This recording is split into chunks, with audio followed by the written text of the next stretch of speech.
Hey everyone, I'm doing my updated post on what's going on with Dcpp, and if you know, you know. If not, then I guess go watch the other videos. I don't really know. Today is March 22nd, and I haven't seen my daughter, my youngest daughter, in 17 days, so a little over 2 weeks.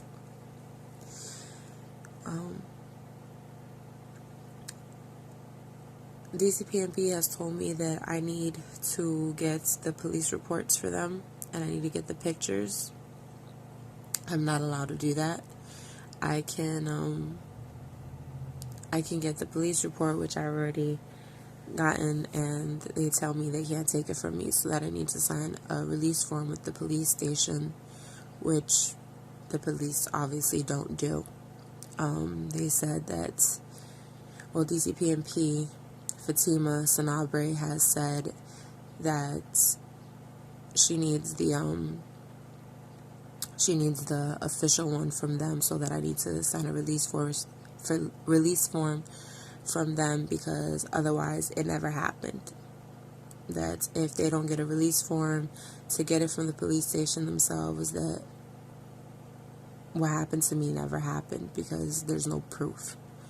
They can't take my copy that I was given from the police station because it's illegal, and they just can't use it because it's all made up, which makes no sense to me.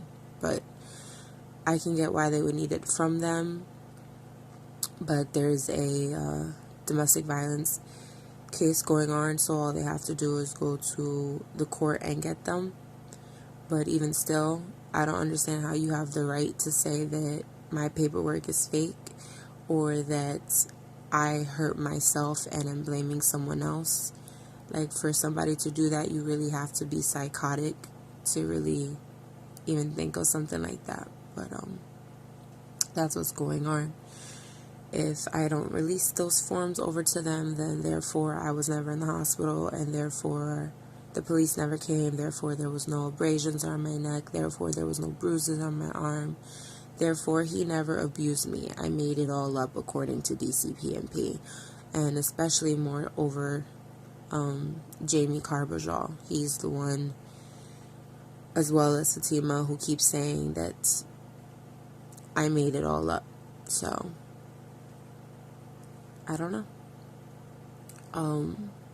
They keep telling me they're going to help me with seeing my daughter, but I haven't seen my daughter since everything happened. And I knew that I shouldn't have went to the hospital, because the hospital was going to call the police. The police were going to make an arrest because they were going to put out a warrant. And that was that.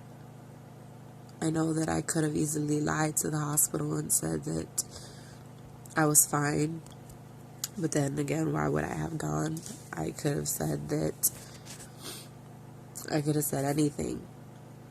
But when I tried to tell them nothing happened, nobody wanted to listen to me, because they can clearly see the marks that were on my neck and the bruises that were on my arm. So what was the point in lying? And I needed to get seen. I needed to make sure I was okay. But now looking at it, I should have never went. I should have just left it alone, because what's the point of admitting what happened to you? What's the point of standing up for yourself and letting people know that you were abused by somebody who's been abusing you since September 30th of 2018? What's the point of admitting and standing up for what's right when you're not believed anyway? I can't see my daughter because I decided to stand up for myself. And now I'm being accused. Now I'm being accused of sexual assault, sexual harassment,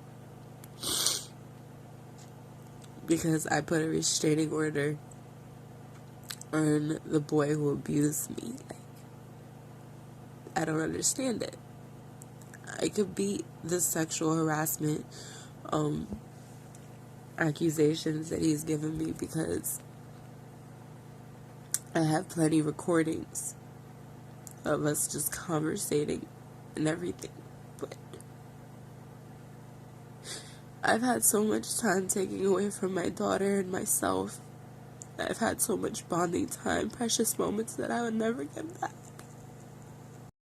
Sorry, someone called and the video cut out, but I've had so much time, so much precious moments taken away from me with my daughter, with my youngest daughter, because I've decided to stand up and because I didn't want to move in with his mother, because I didn't want to move in with my fiance at that time.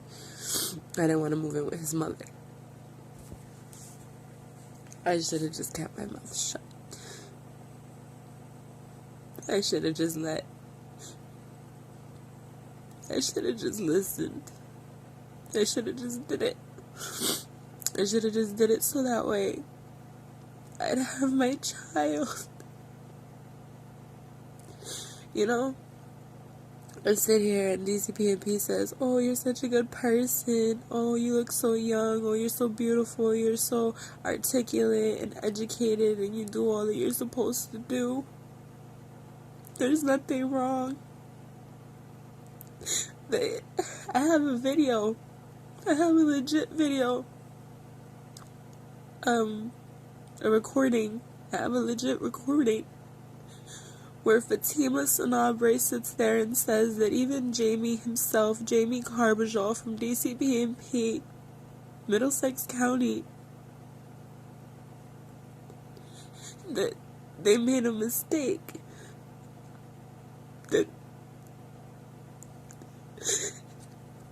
That they made a decision too quickly.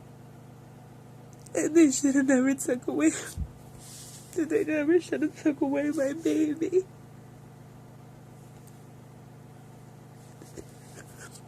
So why? Why is it that it's March 22nd, 2020, and I still don't have my daughter? Why? Fatima blames the judge. She blames Peter J. Barnes for taking away my child. But had it not been for the recommendation that was made by Jaime Carbajal, my daughter would still be with me. So if Jaime knows that he messed up, if he knows he messed up, why not take it back? Why not fix it? Why do I have to suffer when I've done nothing wrong? I'm suffering. My oldest daughter's suffering. My son is suffering because they miss their sister. A 7-year-old and a 6-year-old who sometimes refuses to eat and is terrified of Dcpp.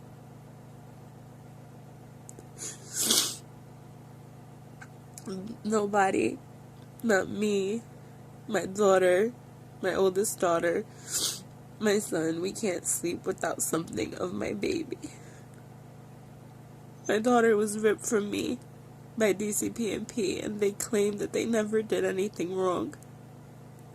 And they claim that they understand this. Do they understand that they made a decision too quickly?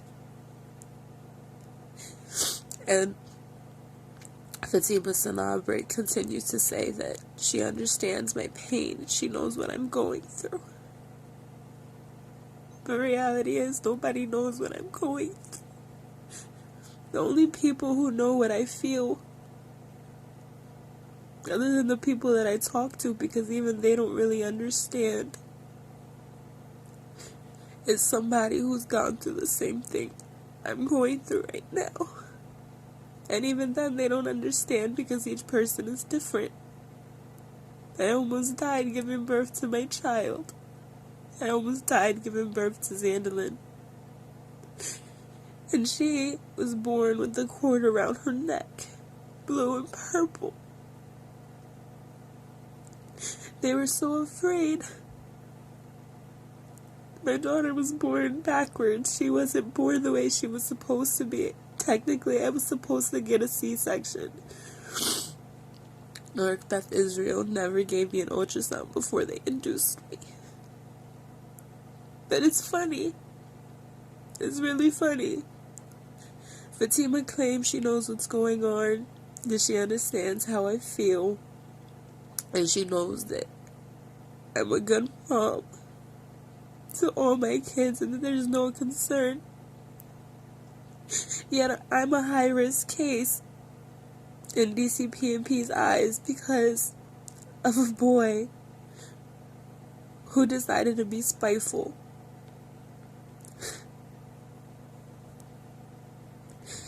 I thank Felix, I do, for doing what he did to me. And I thank Jaime Carbajal for lying and putting in the recommendation to my judge. I thank them. I know what it is that I want to go to school for now. I know what it is that I want to be. I want to be a social worker, one of those social working advocates that investigate social workers who don't do their job and take kids away from people who've done nothing wrong and don't deserve it. But meanwhile, leave their kids with people who are abusive and drug addicts and alcoholics and neglect their kids. Shit, I'm in parenting class with a mother who's pregnant and takes drugs and still has her 8-month-old son. I'm in class with a guy who sells drugs and takes drugs and who allows his daughter to go to the bottom of a pool knowing she doesn't know how to swim and waits a couple minutes before he retrieves her so that she won't drown. But they're allowed to see their children. And me, I don't hit my kids. I'm with them all the time. I just suffer from PTSD, anxiety, and depression, and I'm not allowed to keep my kids. And what makes it funnier is that if I lose my youngest for good, they made it very clear that they're going to try to take away my other two, but they keep saying that there's nothing wrong, and that I deserve my baby, but they can't give me a recommendation to get her back. I don't understand. They put in the recommendation. Jaime Carbajal put in the recommendation for me to have my daughter taken from me the day after I gave birth to her. And they tell me they can't do it. They can't do another recommendation to give her back because it wasn't their fault, but it was.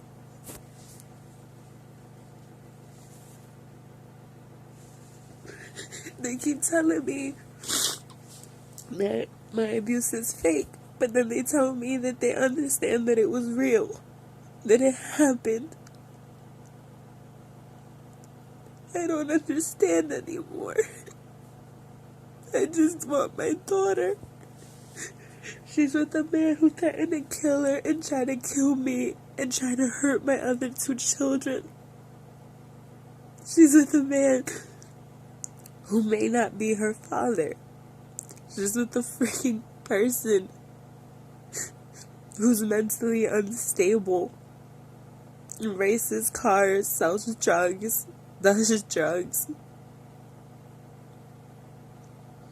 They're waiting for me to break. I know it. I feel like I'm dying inside.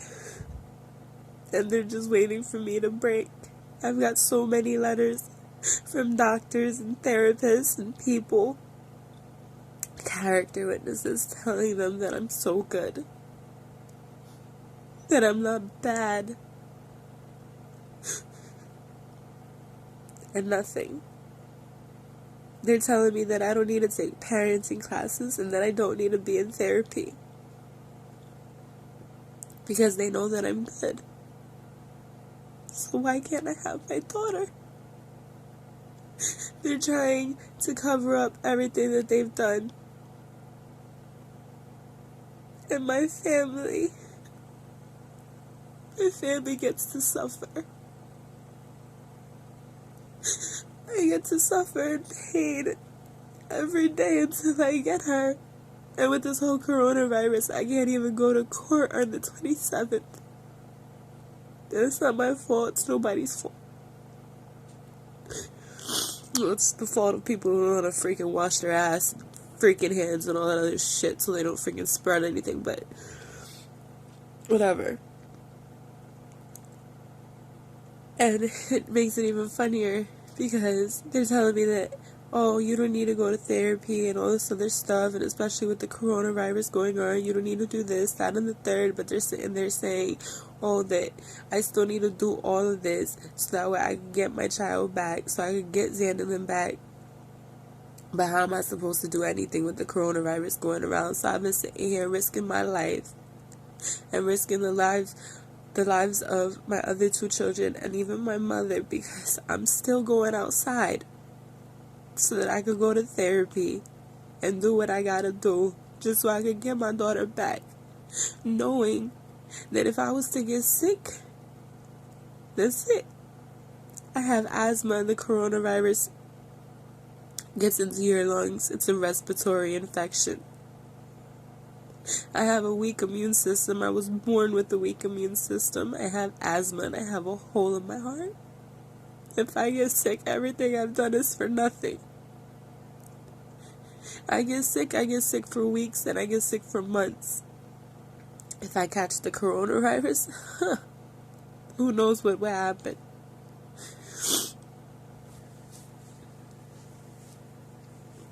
I've been doing everything that I had to do.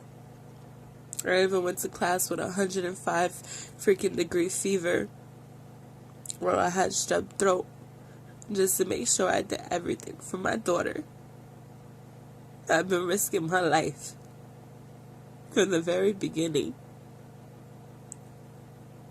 And nothing I do is good enough according to Dcpp, because every time I do something right, and they tell me that everything that I'm doing is right, and that I didn't deserve any of this, they're coming up with every reason in the book to tell me why they can't help me. Everybody wants to pass the blame onto somebody, especially now knowing that I'm going to sue, which I have every right to. So there's your update on what's going on with me and Dyfus. Not much, just a whole bunch of runarounds, because nobody knows what the hell to do. And you figured that they would be on their P's and Q's about every little thing, considering that boy just died, and they've given so many people children, and those children ended up getting hurt and dying, or just getting hurt, when they should have just left them where they were and actually did their stuff the way they were supposed to do, did their investigation properly. But that's the problem with Dcpp. They don't know how to put a puzzle together. They can't figure shit out. They look at a book and they don't understand because they don't read between anything. You can't take everything for face value. You just can't. So, I'm gonna go because I'm crying and I hurt. But there's your update that I've been waiting to give because I just haven't been feeling it lately. because I'm so hurt and I just don't want to be bothered. So, thank you for everyone who's watching. Thanks for people who, I don't know, I want to say feel bad for me, but I don't want to say that either because I don't want you to feel bad for me. I don't even feel bad for me because at least now I know what I'm going to do. But, I don't know. I know the word. Just give me a second. Thank you for understanding what I'm going through and supporting me. There we go. We'll go with that. Thank you for those who are supporting me through this and understand and just, I guess, giving me an extra ear to listen, because it's hard being strong, but I'm doing it. Even though I'm crying, I'm still standing strong. Being positive doesn't mean not breaking down. Being positive means getting through the bad and still having an outlook that's good. And I know I'm getting my daughter back. I know that. But soon isn't soon enough. It just isn't. And I know that they're waiting for me to stop breastfeeding because shit. They keep trying to, you know, it's funny. I know I said bye, but you know what? It's funny because people try to make you think that you have to breastfeed. They try to force it onto you. And you give in. And they're like, no, it's not the only way to do things. You can formula feed too. But then they're yelling at me and wanting to check my freezer to see if I got any breast milk for the baby, for my daughter. But meanwhile, the pump doesn't work for me. I'm going to end up freaking drying out at this rate. I'm done. When I get my daughter back, again, someone called. Anyways, when I get my daughter back, you'll see. And you'll see how happy I become. And the journey through DCP will be almost completely done. Thank you all for watching.